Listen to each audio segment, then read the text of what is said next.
ఇప్పుడు మరిన్ని వార్తలు సంక్షిప్తంగా వేగంగా చూద్దాం. ఖమ్మం జిల్లాలో ఈ నెల 18న నిర్వహించే సిపిఐ శతవసంతాల ముగింపు సభకు రావాలని ముఖ్యమంత్రి రేవంత్ రెడ్డిని ఆ పార్టీ నేతలు ఆహ్వానించారు. ఈ మేరకు సిపిఐ నేతలు పల్లా వెంకటరెడ్డి, ఎమ్మెల్సీ నెల్లికంటి సత్యం ఆహ్వాన పత్రిక అందించారు.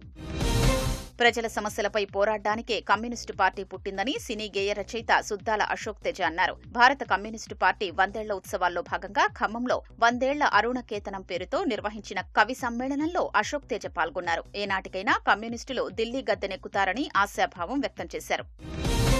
హైదరాబాద్ పాతబస్తీ చార్మినార్ జోన్లో శాంతి భద్రతల్ని మరింత బలోపేతం చేయడానికి ఆపరేషన్ కవచ్ కార్యక్రమాన్ని చేపట్టారు.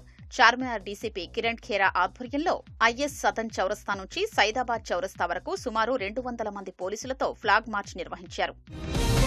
హైదరాబాద్ శివారు ముత్తంగిలో గంజాయి అక్రమ రవాణా చేస్తున్న అంతర్రాష్ట్ర ముఠాను ఎస్ఓటీ అదుపులోకి తీసుకున్నారు. నిందితుల నుంచి 92 కిలోల గంజాయిని స్వాధీనం చేసుకున్నారు.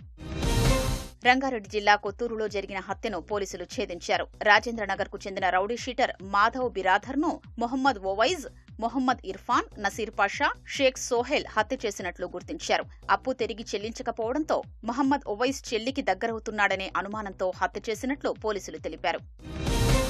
గల్ఫ్లో ఉద్యోగాల పేరుతో జగిత్యాలలో నిరుద్యోగుల్ని మోసం చేసిన నిర్వాహకుడిని పోలీసులు అరెస్టు చేశారు.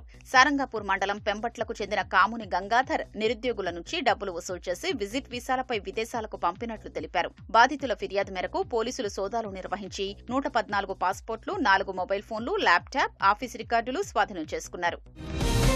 నిజామాబాద్ జిల్లా బోధన్లో సంచలనం సృష్టించిన షట్టర్ లిఫ్టింగ్ గ్యాంగును పోలీసులు అరెస్టు చేశారు. నిందితుల నుంచి 14 తులాల బంగారం, 6 కిలోల వెండి స్వాధీనం చేసుకున్నారు. సూర్యాపేట జిల్లా కోదాడ ఆర్డీఓ కార్యాలయం ముందు బీఆర్ఎస్ మాజీ ఎమ్మెల్యే బొల్లం మల్లయ్య యాదవ్ ధర్నా నిర్వహించారు. డబుల్ బెడ్రూమ్ ఇళ్లను లబ్దిదారులకు వెంటనే కేటాయించాలని డిమాండ్ చేశారు. యాదాద్రి భువనగిరి జిల్లా మదనపల్లిలో గ్రామస్తులు స్వచ్ఛందంగా నిర్వహించిన పారిశుద్ధ్య కార్యక్రమంలో ప్రభుత్వ విప్ బీర్ల ఐలయ్య పాల్గొన్నారు. గ్రామాన్ని పరిశుభ్రంగా ఉంచడం ప్రతి ఒక్కరి బాధ్యతని బీర్ల అన్నారు.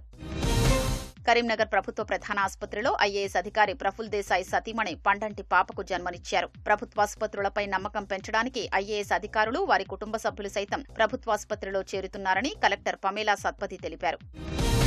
రహదారి ప్రమాదాల నివారణకు ప్రతి ఒక్కరూ ట్రాఫిక్ నియమాల్ని పాటించాలని ఆదిలాబాద్ ఎస్పీ అఖిల్ మహాజన్ సూచించారు. జాతీయ రోడ్డు భద్రతా మాసోత్సవాల సందర్భంగా బైక్ ర్యాలీ నిర్వహించారు.